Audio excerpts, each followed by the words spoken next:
What is going on, everyone? Welcome back to another Cleveland Browns breakdown to where, to be honest, it's just me today, so you're going to hear me rant, and we don't got a lot to talk about because Dante and I both have been saying the same shit for the most part for the last 5-ish weeks that the season's over, we need to wrap it up, and we're going to see kind of where the draft is going to take us. Are we going to take a QB?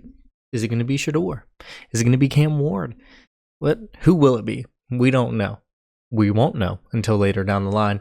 But I got a little fun trivia for you guys, everyone that is watching, right? So I'm trying to think of the way to title this, but this trivia is basically all quarterbacks that the Cleveland Browns have passed on since the year 2000. And some of these quarterbacks are Hall of Fame quarterbacks without a doubt. Some are franchise quarterbacks, and others are, for the most part, decent to good quarterbacks that could have been a Browns quarterback. Some of them, I don't know if I would say that we missed on this person, but they definitely were a better quarterback than the ones we've had in previous years. So we're going to get right into it. You're going to see a graphic down below or to the side somewhere, wherever I do put it. So you're going to see not every year since 2000, but a couple of years from 2000 all the way to 2018 to where, in 2018 we had the number one pick and we took Baker Mayfield. And with that one, I did put two quarterbacks in the 2018 draft because do you prefer these guys over Baker? Maybe, maybe not, but we're going to start with the year 2000. And this guy picked in the 6th round, pick 199. I know you guys should be able to figure this out. The Browns did have the number one pick this year. Of course, we didn't take a quarterback with this number one overall pick, or we didn't take this quarterback that I'm about to say with the number one overall pick because no one thought this quarterback was going to be the greatest of all time. That is Tom Brady, where not only the Browns passed on, every team in the NFL passed on, even the Patriots until they decided to take a quarterback from Michigan there. So we'll move on. 2001. We had the 3rd overall pick this year in 2001. We had a little bit of better. We moved up a little bit. We got a little better. Maybe. Still top 3 pick. Not great. But this quarterback, 2nd round, pick 32. Who do you guys think this is?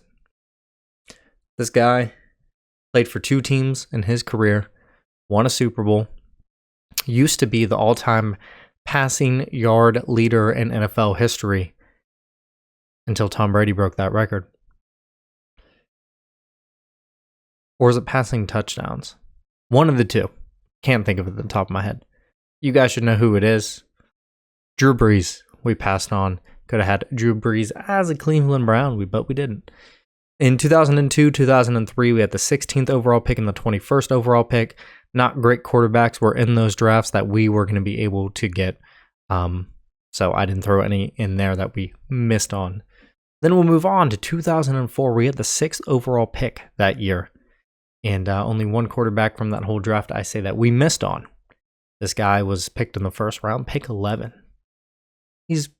I wouldn't say hometown kid, but hey, kinda. Grew up in Ohio. Played college football in Ohio. It's really all you need to know. And if you still don't know exactly, he went to a rival of the Cleveland Browns and basically tortured the Cleveland Browns his whole entire career. That is one, Ben Roethlisberger. We passed on Big Ben. That's regret that.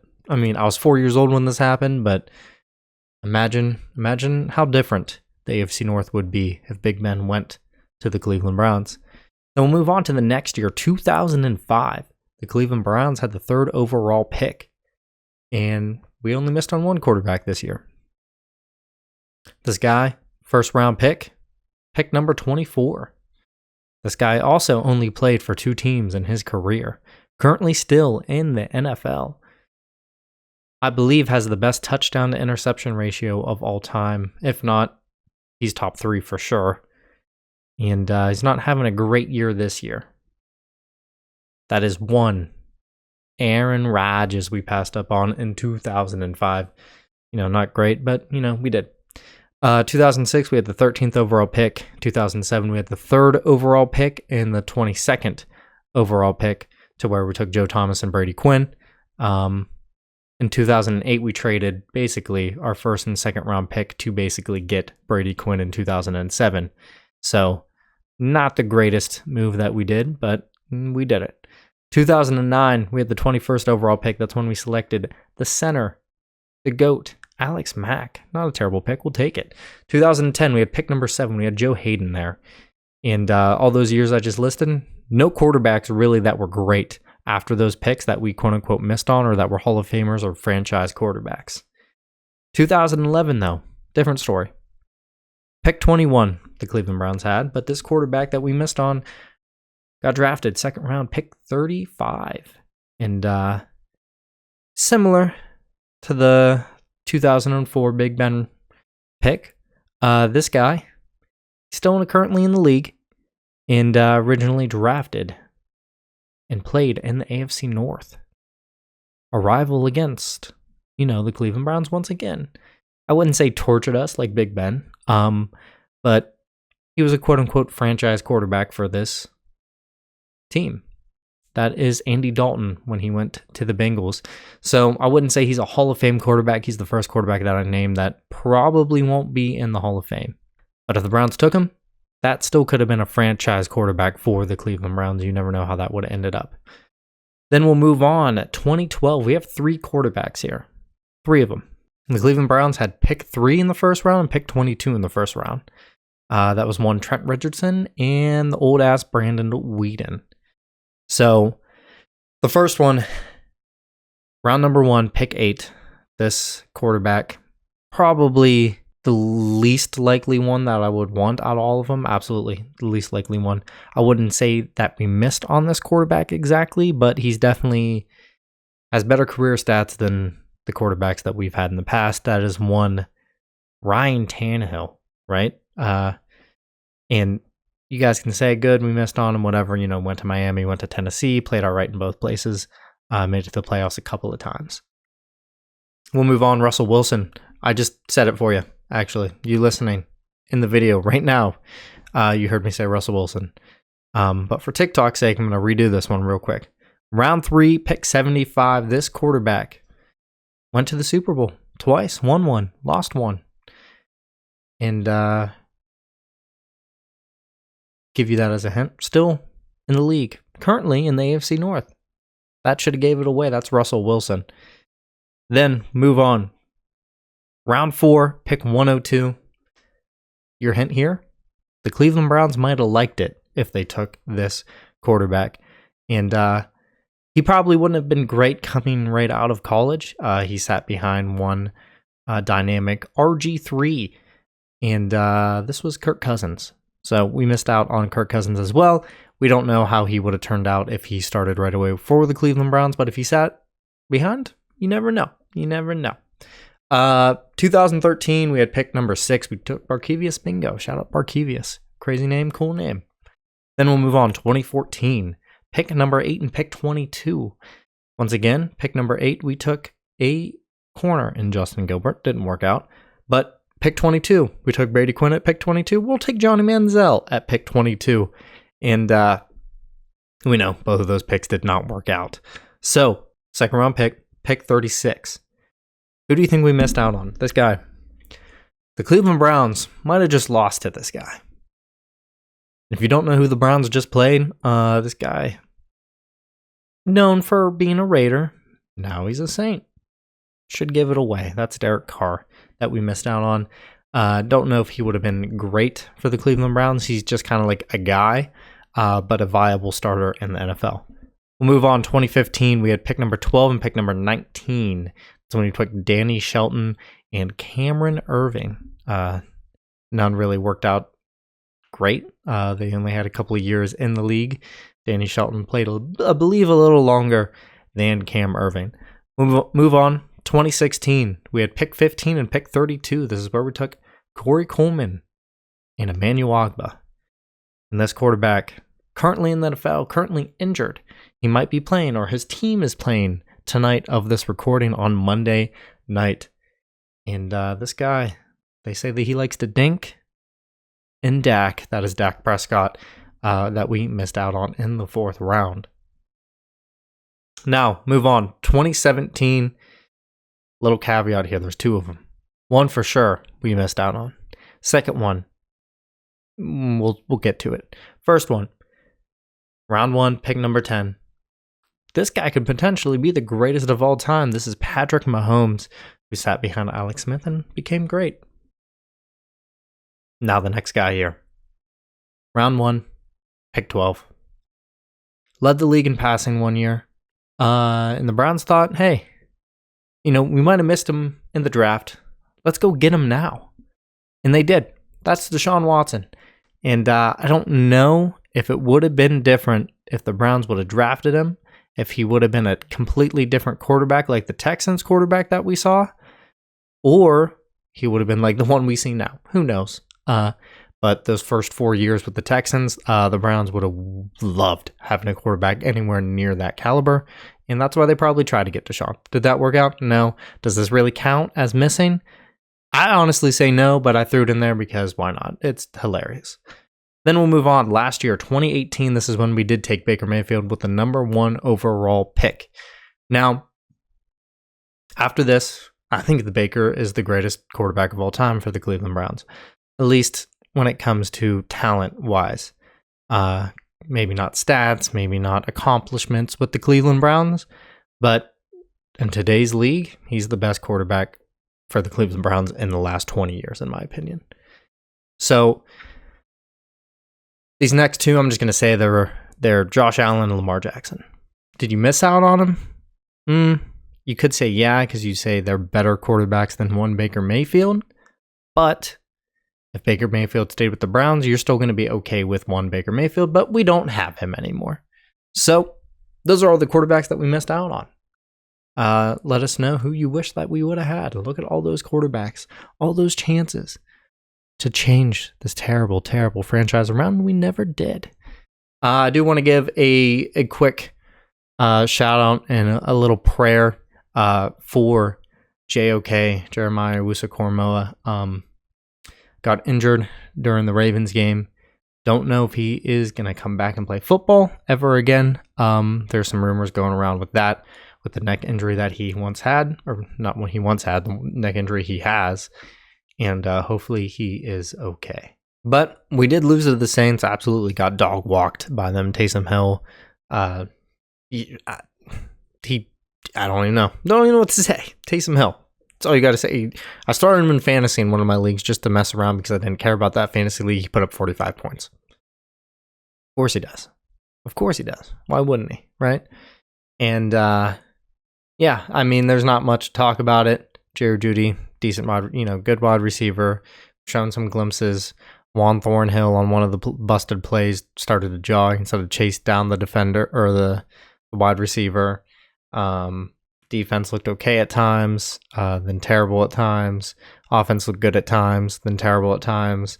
Nick Chubb still probably not going to go back to his old self the rest of this year. Who knows if next offseason, if he gets that strength back, that confidence back, we'll see.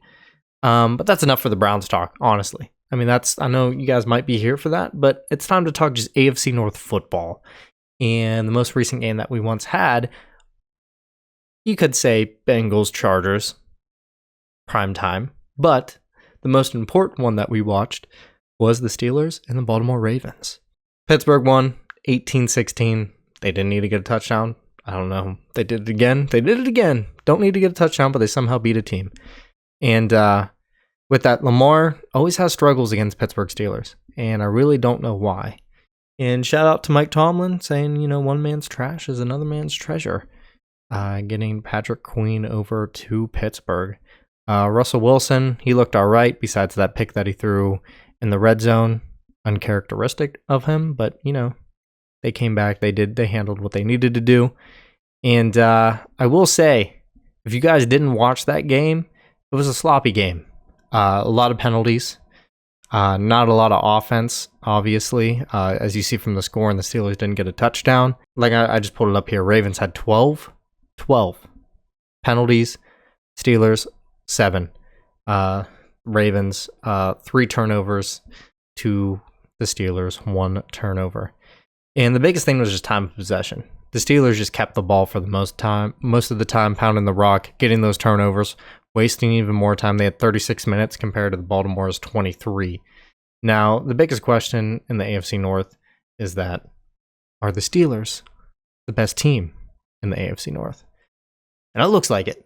It looks like it. Slowly but surely, Russ, he's undefeated as a Pittsburgh Steeler, and they're on a 5-win streak. So the Steelers are doing something right. I don't like to see it. The Ravens, we thought before the season started they were going to run this division for the most part. We thought the Bengals might be right there, in that mix too. They're starting off really sloppy this year, especially after that loss to the Steelers. Evan McPherson missing multiple field goals over there. The biggest takeaway that I have for the AFC North is the Ravens' offense is the best offense in this division. The Steelers have the best defense in this division. Now, here's the thing. Down the line, who is going to win this division? I'm curious for you guys in the comments down below to let me know, who do you think is going to win the division? Are the Steelers going to keep this lead being 8-2 with 1 game above the Ravens and take it all the way to the playoffs? Or the Ravens going to slowly but surely get that number one, or not that number 1 seed, or that 1 spot in the AFC North over basically the Steelers? We know the Bengals aren't going to really make a lot of playoff push, come later in the season. I think they slowly choked away a lot of the games that they should have won, and they didn't. They got to start winning out pretty damn soon if they want to have chances to make the playoffs. They're not going to make it winning the division. That's not even a question. They're going to have to make a wild card. And can the Bengals do that? They have offense for it, for sure. Their defense, a little skeptical. Defense gives up a lot of points. Just seeing it here, they have 297 points scored to 296 points allowed. So they gave up the most points allowed in the whole AFC North. Yes, more than the Cleveland Browns. They gave up 248. And the Ravens gave up 271. So more than that. Like I said, Steelers' best defense by far. They only gave up 162 points so far this year. And I wonder if that is one of the lowest in the NFL. I believe so. So I'm going to pull up. This is going to be a very short video for you guys as well, so I do apologize. I am kind of rambling on a little bit, but short episode, just myself. Not a lot to talk about when it comes to the Cleveland Browns, but we'll go a little playoff talk, right? AFC, because the Browns are in the AFC. We got the Chiefs and the Bills really at that number 1, number 2 spot, fighting for that 1 seed. The Steelers are right behind them at 8-2. And Chiefs 9-1, Bills 9-2. We saw the Bills just, I wouldn't say demolish the Chiefs, but the Chiefs didn't have a very good game. And the Bills came out on top on that one. So you have the 1 seed Chiefs, 2 seed Bills, 3 seed Steelers. The Texans at 4, Chargers at 5, Ravens at 6, and the Broncos at 7. And now currently we have the Texans playing. Most likely they should win against the Dallas Cowboys. I'm not currently watching the game. Actually, let's see it live. Just see the score. They're up 20-10 right now. So, and they have the ball 4th quarter with 14 minutes left to go. So they should win that one. They should still stay in the top 7 right there. Now on the bubble, the Colts 5-6. So if the Texans did lose this game, they had a chance to, maybe steal that division. Dolphins at 4-6. They could possibly make a wild card run here. They're not going to win their division with the Bills. Bengals 4-7, kind of the same position as the Dolphins. Jets 3-8. That's insane that they're 3-8. We all thought Aaron Rodgers, especially getting Devontae Adams, was going to be a great fit, and that was going to boost their offense, get a lot of wins under their belt, and that did not happen at all. They're a terrible team. Currently 2% chance to make the playoffs.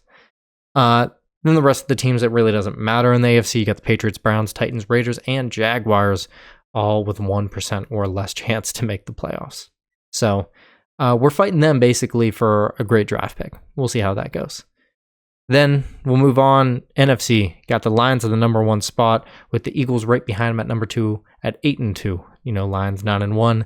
Most likely, I feel like they're going to keep that number 1 spot and get that bye in the NFC. Then Eagles 8-2. I think they'll continue to win and have some good games, but we also got the Cardinals right here.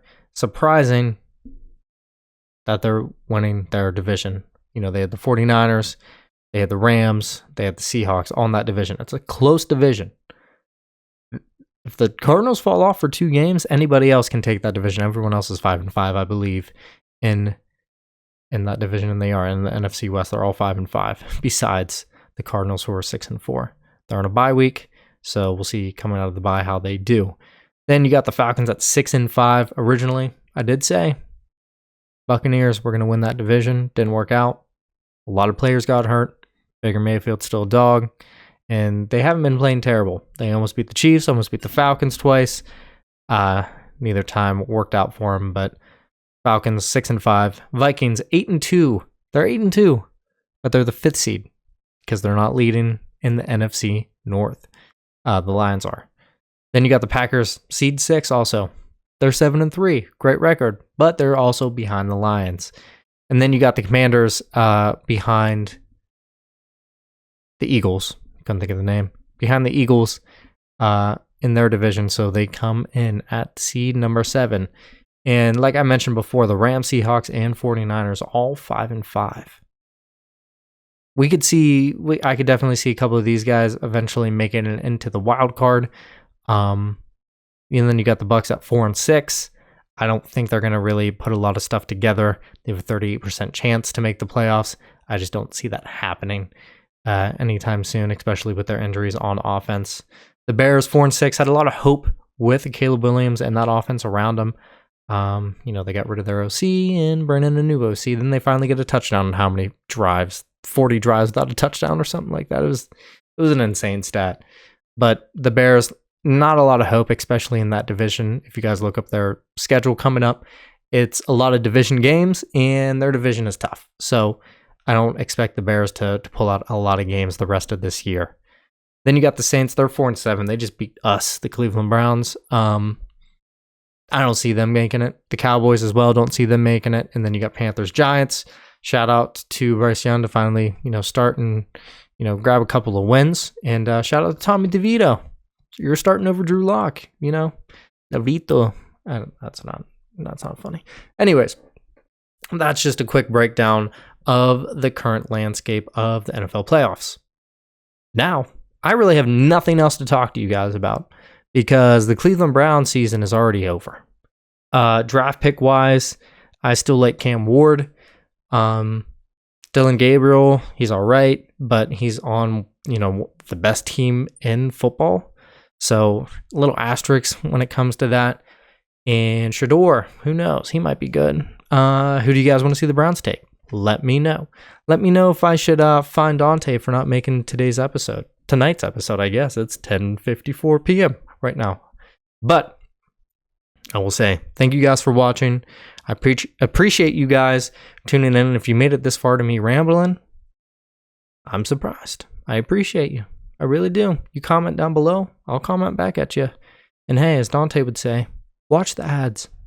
It helps us out very much. Very, very much. And I'm not going to lie, guys. I got a shit really bad. So peace out. Until next time. Hopefully we get the number 1 overall pick. Who knows? See you guys.